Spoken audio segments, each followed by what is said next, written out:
and welcome to another episode of Fashion Made. Today I have the pleasure to be joined by Matthew Drinkwater. Good morning. Good morning, Matt. How are you doing? Yeah, I'm really well, thanks. Well, thanks for coming on Fashion Made. Got a few things to talk about today. I know you cover a lot of different technologies, innovations over there, obviously all related to fashion. In terms of the last few years, what have you guys really been focused on? So we have a really super interesting remit from the college. So my team at London College of Fashion is dedicated to using emerging technologies to try and change that existing designer business model. So we kind of focus on technologies that could change the way that designers are either making their collections, so smart materials, smart processes, change the way that they show their collections. And that's where at London Fashion Week we've been able to experiment with an interesting range of immersive technologies, from augmented to mixed reality and virtual reality as well, and then ultimately how they end up selling those collections. So that retail end of it and the sort of closing that loop of the complete business model is where we were able to create these case studies around those emerging technologies. And yeah, there was an awful lot of hype around wearable technology 3 or 4 years ago, and we were really interested to see how we could advance that field. Over the last couple of years, our work has sort of pivoted much more into immersive technologies as the applications for that technology became a lot more obvious to the industry. Yeah. Was that a development in consumer hardware that really accelerated that? Yeah, I think so. I mean, I think it was, from the college's perspective, it was us getting hands-on hardware that we could use and begin to build experiences that felt like they had a relevance in the industry. I think, we have a digital learning lab now at the college where we've got everything from HoloLens to Vive and Oculus Rift, as well as some of the lower end headsets, and we can begin to experiment and see what we can develop for the industry, which is super interesting, because I think it allows us to begin to question business models and begin to imagine what these technologies could do, not just for that creation part of the journey, but also how could we deploy it within location-based experiences, and what ultimately might that mean for kind of a new way of fashion retailing as well. Yeah, that's a great job to have. I mean, lots of toys to play with, but also with quite a serious end goal as well. Well, I mean, I think that's where there's been such huge interest in the work that we do, is that yes, we do get to have an awful lot of fun and play with some very cool stuff, but ultimately it's to have some kind of purpose and impact on the industry. And as soon as you begin to make that link between a real life use case for this technology, people get very excited. And so we've been really fortunate to work with some incredible partners to help us accelerate that process. Yeah. I've done a little bit of research. You've worked with Lucasfilm, for instance, was obviously a really big story. Yeah, that's right. Yeah, we spent a long time working alongside Lucasfilm's immersive entertainment team, who are called ILM Lab.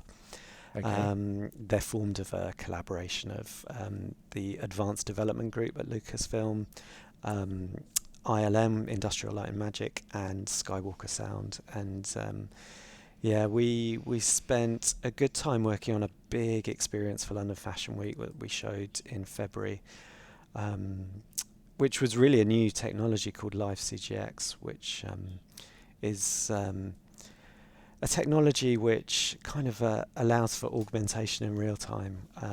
It was an extraordinary experience to develop. We took a venue in central London, part of the Foreign and Commonwealth Office, and hijacked a London-based designers Fashion Week show.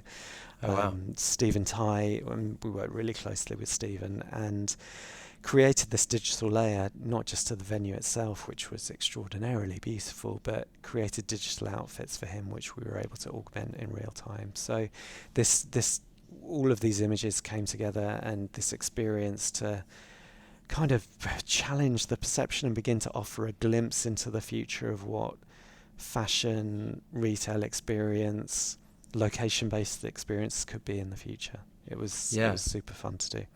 Oh, I bet. I mean, I can't imagine what the reaction was. Was it of shock? Something so new. Yeah, I think there was that kind of slack-jawed response, in a good way, when people walked into the venue. And I think one of the most magical things about deploying new technologies is that not so much that it's the technology itself, but it's the emotional reaction that it enables. And when you're able to affect change in people's behaviour, that becomes super exciting. And so what we noticed during the presentation was that people were staying longer, because simply the longer that you stayed within the environment, the more that you saw. So over the course of kind of the 2 hours that the presentation was live for, you were able to see Durbar Court within the Foreign and Commonwealth Office be transformed into downtown Macau. And then from downtown Macau, you could see a jungle overgrowing that city. And this was all happening in real time. There's birds flying or butterflies flying around. And you were able to witness real life models engaging with digital models as well. So it was, a really, really exciting thing to see. And like I said, the audience was mesmerized. And I think when you can begin to showcase that technology can increase dwell time, allows for designers like Stephen much longer with prospective clients, buyers, consumers. I mean, it was no surprise that his sales for that season were considerably higher than in previous seasons. It was something that you can't draw that straight line between the technology and increase in sales, but it certainly seemed to have some kind of impact, which is hugely gratifying. Yeah. Oh, I'm sure. Again, mixing the art with the business, the two sort of folding into one very nicely there. And I think that's the thing, because we didn't set out for it to be like a business tool. It was purely an experiment in how could we create something that was extraordinarily beautiful. And by doing that, you have this very positive outcome in terms of a business sense, which feels like the right way to work it. Yeah, absolutely. That's the thing with all of this emerging technology, is it needs to have that end goal, ultimately, of providing some sort of function as well. I feel like the fashion industry with the use of technology is certainly in that space at the moment where all of this stuff is very nice to have, but it's the must-have technologies that are really going to prevail through and push the industry forward to being maybe more sustainable or getting things done in a better way, whether that's cheaper, faster. Yeah, I mean, I think all of those are really valid. And, quite regularly we get into this conversation about people doing technology for technology's sake. But, I'm one for experimentation, because I think without playing with those technologies and beginning to discover what they can do, I think it kind of limits what is possible. I think if you start only with the idea that it must have a purpose, it must have a certain outcome, I think it kind of limits where you could go. So we would want to encourage as much as possible. And yes, all of those things around productivity and sustainability are hugely important to the industry and must be explored. But let's do that with a creative mindset and try and encourage as much experimentation with technology as possible. Yeah, I guess you need to be open, because you don't know where it's going to go. Well, I think that's so vital. And one of the things which we've kind of discovered with a lot of more established retail brands is that there is a genuine fear of new technology, of experimentation, of failure.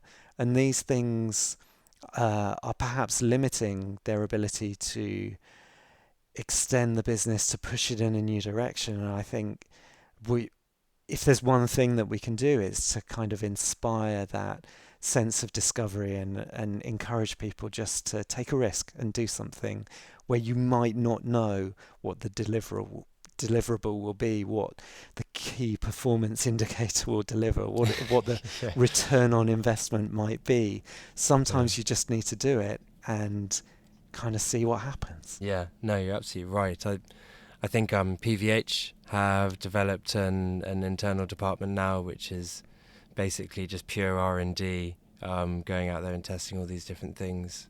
I think there are a lot of companies who are starting to see this now and realise it.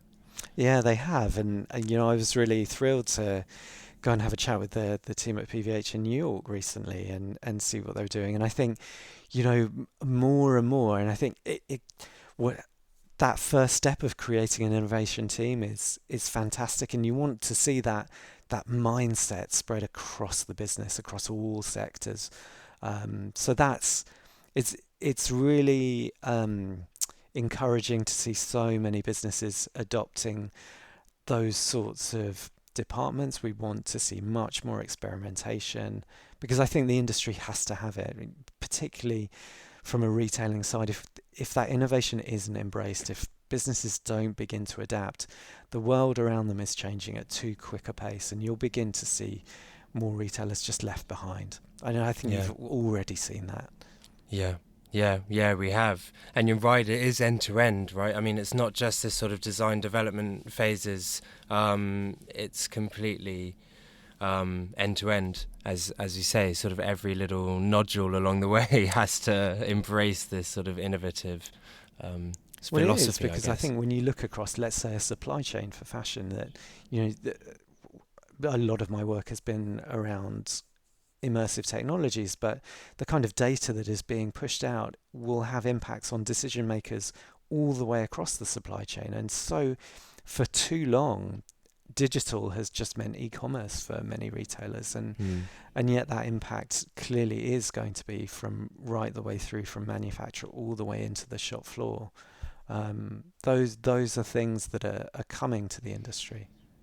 Yeah. And I guess if one person along that value chain doesn't embrace it, then it kind of lets the whole side down as well. Well, completely. I think that's where it becomes so evident that things need to change dramatically, and that will take a long time. But there will be brands who adapt quicker, and I think it will be very obvious to see which ones are being successful. Yeah, I think you're right. I want to talk about something else that I know that you have been involved with, and that has been Intel's capture studio out in LA, is it? Well, I mean, we haven't been involved. We'd love to be involved if Intel are listening, but I think it's recognition of the changing way that brands are creating content and the opportunities that immersive technologies are bringing. So yeah, but I think the back end of last year, maybe, Intel opened their volumetric video capture studio, which is effectively a 10,000 square feet dome, which is going to capture actors and objects in volumetric 3D, which really is going to allow for the production of high-end holographic content for virtual reality, augmented reality, mixed reality. And I think when you see it happening at that scale, there has to be recognition that something is happening.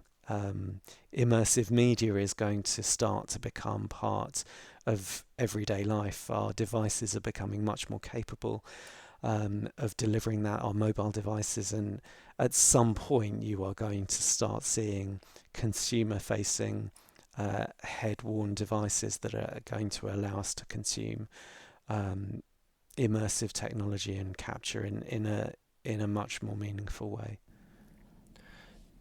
How far away do you think this is from the consumer side? So look, I mean, Magic Leap released their new headset, their developer kit this year in the US, so that's available now. And, very much like the HoloLens, which is still very much focused at a developer end, these devices, I would say, within the next 5 to 10 years are going to get to a point where they become affordable for consumers, and in a design led way that allows consumers to wear them for a considerable amount of time. So, yeah, I would imagine within the next decade that's something that we'll start to get used to. Yeah. And I Yeah. remember there was the announcement just yesterday about Apple acquiring an augmented reality company who specialise in the glass for devices. So again, there's the likes of Apple who are clearly investing really significant amounts in hardware, leading towards a consumer-facing device. So it's coming for sure. Yeah, absolutely. I mean, that capture studio sounds incredible. Naturally, it probably lends itself more to Hollywood than to fashion at the very moment. But I mean, what kind of capabilities do you see it having, or what kind of opportunities do you see fashion having if they were to, get their hands on a studio like that? Yeah. Oh, I mean, what would you do? What would you do if you had that studio for 2 weeks? Yeah, I mean, I think just the idea that we could begin to get photorealistic holographic content, I think there are so many opportunities for you. Imagine being able to capture lifelike holograms and put them into the room that you're standing in currently. Yeah. From a really simple use case from a designer, imagine having their new collection in the room with you, but not just in a really simple website flat pack shop image. You could walk around that, you could see up close, you could begin to interact with that. I think that allows for fashion brands to begin to imagine a completely way of communicating with consumers. Yeah. That's really exciting. And then when you could begin to look at where you begin to challenge people's perceptions of what's real and what's not, then I think creatively we are starting to get into really exciting areas. Yeah, absolutely. So it's very early days for that technology, but what will come in the next few years is super exciting. Absolutely, because there's a couple of different ways to do holograms as well. I think there's a couple of companies doing that, and so it's all of these different companies who are advancing those technologies coming together, and someone piecing the whole jigsaw all together, because again it's this very big expanse of different technology companies, and some of them aren't focused necessarily in fashion and apparel, but the use and the application of that technology in fashion and apparel is really exciting. Yeah. I mean, I think this is where our work is so valuable. I think it's being able to link different sectors in the economy and begin to find different use cases for technology in a new vertical. A lot of that was sparked by the work that we did when we were at Pinewood Studios, and beginning to see some of the capture studios that they had there that were predominantly for the film industry and the gaming industries. And that's where, if you're working within augmented and virtual reality, the majority of that skill set lies. And perhaps that focus isn't on fashion, and without building that link, that discussion point, it's impossible for them to know where that might be applied. So yeah, it's important that there is this kind of bridge capability, and I think it's a role that we love fulfilling, and being able to look at different sectors and find use cases for technology which perhaps at the outset wasn't imagined initially for the fashion industry. Yeah, I think you're absolutely right. It's very important work. Something that I spoke with Amber J. Sluton and Kerry Murphy a couple of weeks ago on the podcast was about the possibility of having a virtual catwalk in front of you, and how maybe far away we are from doing this, or whether it's been done. And I actually just wanted to ask you, is that something that's been done, or that you've seen? Yeah, I think there have been some examples of creating virtual catwalks, and I think the ability now is to start doing that at a photorealistic level, and I think that's where it becomes particularly exciting, is that the level of detail that we're able to create through 3D now is is pushing those boundaries in what we thought was real. There's still a huge amount of work to be done in terms of how we see fabric moving, and animating garments is something that is there's still work to be done, but I think you can begin to get to a really good quality. And there's plenty of projects we have coming which will move in that direction. Yeah, I think you're right. And also you get kind of greedy with technology. It's as soon as you see the first virtual render of a piece of clothing, you're like, wow, it's so real. But then you get used to it, and suddenly you want more, and you want it more real. It's it's the same thing with all technology, I guess. Yeah, it is. And cloth simulation remains hugely complex. The different materials, how they move on a different body. These are things which are going to take a lot of time and research to get into a point where it is completely realistic. And I think that point where you can completely trick people, it's getting close in terms of what you can render. But being able to do that in real time would be very exciting. I think those are some of the questions that we were asking when we led the project with Stephen Tai and ILMX Lab. How close can we get in real time rendering to authentic cloth sim? So there's still work to be done, but it's getting really good. So yeah, virtual catwalks, for sure, that's possible, and I'm sure there are one or two cases out there that I've seen recently. I guess, go on. Yeah, I guess that asymmetry is the really hard thing to produce. The irregularities in movement, and so it's. Yeah, I think hopefully it comes soon, because again, that's something that will probably help other areas develop as well. Yeah, absolutely. I think when you can just imagine consumer facing, it would completely change what people believe. If you could capture your own body, if you could virtually try on products and see yourself walking in that and see how it looked. Well, that's something amazing. And so that's also kind of where I wanted to go with this, is the consumer end of this. Because let's say in Westfield they start getting motion capture booths, so you can go in and get a full virtual avatar of yourself walking around, and suddenly upload this and basically scroll through your whichever online shop you like to go to, and see yourself walking around in all the clothes. I mean, it's just going to blow the whole market open, really. Yeah, I mean, there's lots of people looking at scanning and how best to capture the body, and some really interesting examples out there already. So Zozo Town in Japan. I've just ordered that suit. The Zozo suit. Yeah, they've just told me I was one of the 100,000 winners, so I'm going to get that suit in a week or two, apparently. So I'm looking forward to that. I'm looking forward to that image. So make sure that is on social media. Yeah, I will. I'm going to have to, aren't I? Yeah, one of my friends in Japan has the suit as well, and that's one way of capturing. Yeah. And it can very accurately capture the measurements of your body. But I think, again, there's that question around fit and what fit means, because just having very accurate body measurements doesn't necessarily mean that how a product feels on you is going to feel right. And these are some of the hugely complex things when it comes to fit and how product sits on you that the industry is going to have to get through. Because different material feels differently to each and every one of us, and as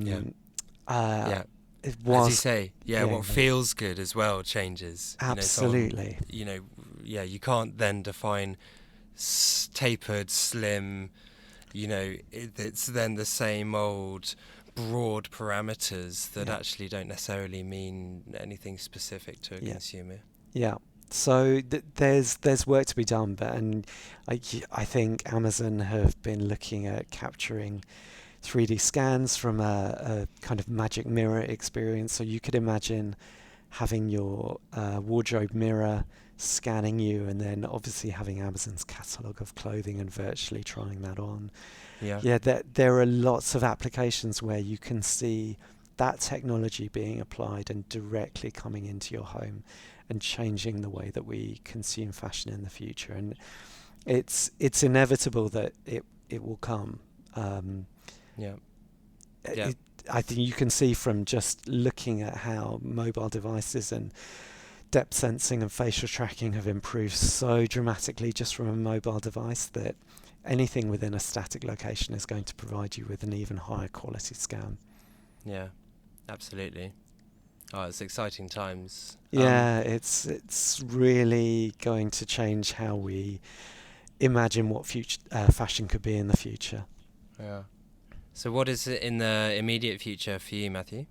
Well, I think a continuation of the work that we've been doing. I think a lot of the themes that we've discussed today you'll see come to life in projects over the next few months. And I think we want to begin to show that pathway to what virtual fashion could be. I think one of the things which inspired us so massively when we were doing the Lucasfilm ILM X Lab project was that we were able to kind of change the way that people felt about themselves through wearing virtual fashion. And we, the motion capture performer who was driving the real-time avatars on stage during Fashion Week had not seen herself wearing the designer's collection, and when she saw the first image of that, she immediately changed her posture. And it was kind of, we've always known that what you wear changes how you feel. When you put on a nice new shirt, you kind of stand upright. That's a very clear definition about putting something on can change how you feel. But we did that virtually. Yeah. And we're just at the very beginning of doing something extraordinary. And I think we imagine that as more and more time is spent within virtual and augmented reality, there has to be some kind of virtual and augmented fashion. So we're going to spend a bit of time trying to work in that direction and create some experiences which can demonstrate that. Yeah. Well, it sounds like you're bridging the gap between what is real and what is not, you know. You could sort of provide some of this stuff to sort of philosophical research as well, you know, because this is super psychological.